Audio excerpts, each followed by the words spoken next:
आणि सहकार्याबद्दल. विद्यापीठान ही एक शैक्षणिक संस्था 1971 साली आम्ही लोकांनी सुरू केली. आज त्या ठिकाणी 35,000 विद्यार्थी शिकतात. त्याच्यामध्ये मराठी मीडियम, इंग्लिश मीडियम या दोन्हीचाही सुविधा आहे. प्राथमिक शाळा आहेत, माध्यमिक आहेत, CBSE आहे, इंजिनिअरिंग कॉलेज आहे, आर्ट्स, सायन्स, कॉमर्स आहे, इन्फॉर्मेशन टेक्नॉलॉजी आहे. असा एक नवीन अलीकडे सुरू केली की आर्टिफिशियल इंटेलिजन्स त्या संबंधीची आहे. त्या सगळ्या शाळेमधून, शाखामधून मोठ्या प्रमाणात आत्मविश्वासानं कुठली जबाबदारी घेणारे विद्यार्थी तयार होतात आणि ते देशाच्या बाहेर आपले कर्तृत्व दाखवतात. आणि म्हणून आम्ही हे काम वाढवतो. शिक्षण संस्था कर्मवीर भाऊराव पाटलांनी सुरू केली. आज आम्ही लोक तिथे काम करतो. तिथे 4 लाख विद्यार्थी आहेत आणि या सगळ्या शैक्षणिक संस्थेचं वैशिष्ट्य आम्ही कुठेही देणगी घेत नाही, कॅपिटेशन फी घेत नाही आणि शेवटच्या घटकातल्या मुला मुलींना तिथे संधी आहे. आणि त्या दृष्टीनं पुण्यामध्ये काही शाखा आहेत. इथं असेल, मालवणचे हॉस्टेल असेल, नांदेड सिटीला असेल, आणखीन काही असतील. त्याशिवाय मुंबईला आहेत आणि त्याहीशिवाय महाराष्ट्राचा हा जो आदिवासी भाग आहे सरासरी आणि मोखाडा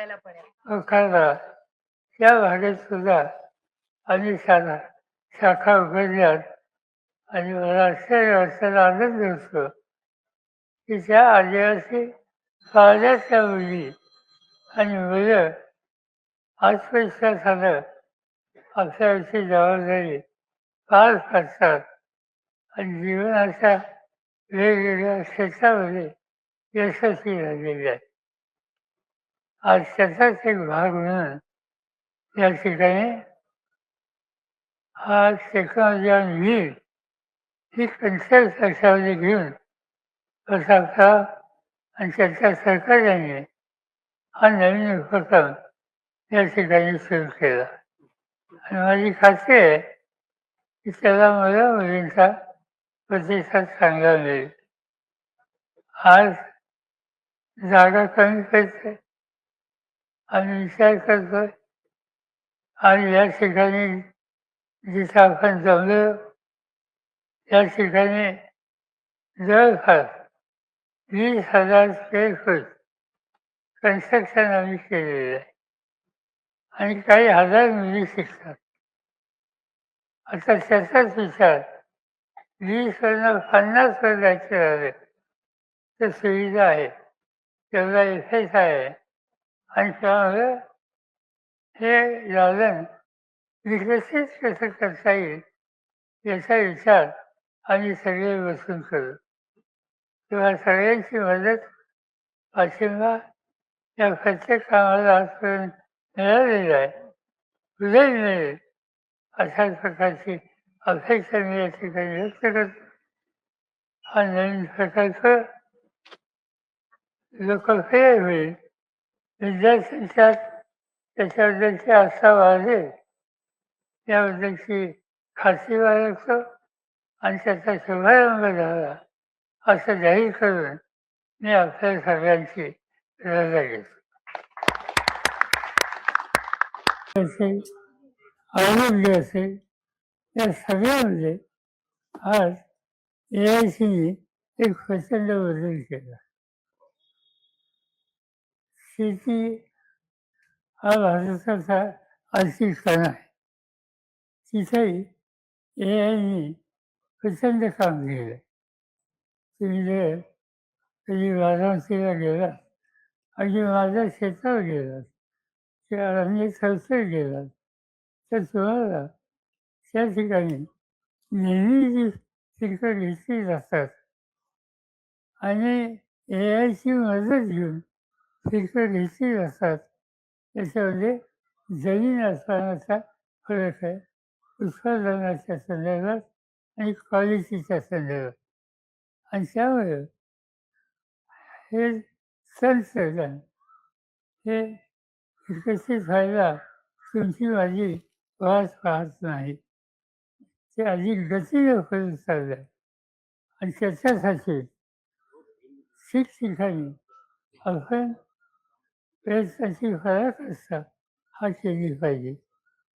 मी आता बोलत असताना सांगितलं इथं ज्यांनी सेंटर उघडलं असं सेंटर सातारला उघडलं रयत शिक्षण संस्थेमध्ये.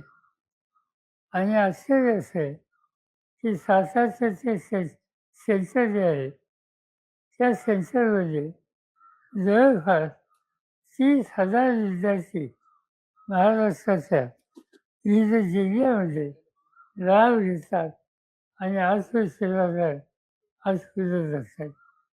आणि त्यामुळे याचं आपण शिकलं पाहिजे आणि शिकण्याची इच्छा असेल त्यांना प्रोत्साहित केलं. आपल्या शेतकऱ्यांचा लँड होल्डिंग हा फार महत्वाचा विषय आहे. छोटे छोटे लँड होल्डिंग असल्यामुळं हे AI त्यांना हे तंत्रज्ञान त्यांना परवडण्यासारखं आहे. आपल्याला अर्धा एकर जर जमीन तुमच्याकडे असेल ते आपल्या ॲप्लिकेबल आहे हे आपण सिद्ध केलंय. हा एक नाही 10,000 शेतकऱ्यांच्या वरती. जगातली ही अशी टेक्नॉलॉजी कुठेही नाहीये की अर्धा एकरवाला सुद्धा बेनिफिशियरी होईल. आणि हे आपण सिद्ध केलेलं आहे आणि ते सगळं महाराष्ट्रात नाही सगळ्या देशाला उपलब्ध आहे. असं म्हणणं असं होतं की प्रत्येक शेतकऱ्याला 1 लाख रुपये कमी उत्पन्न मिळालंच पाहिजे. सो ट्रस्ट त्या दिशेने काम करतो आहे. त्याच्यामध्ये अर्धा एकरवाला असो पाव एकरवाला असो ही विल बी बेनिफिशियल. असा मध्यंतरी महाराष्ट्रात साखर कारखाने सरकारी संस्था यांच्या बैठका घेतल्या आणि त्यांना विनंती केली की तुमचे सभासद शेतकरी जे आहेत त्याच्यामध्ये 84% शेतकरी हे 1.5 एकराच्या आसपास लहान आहेत. त्या सगळ्यांना ही सुविधा आम्ही देऊ.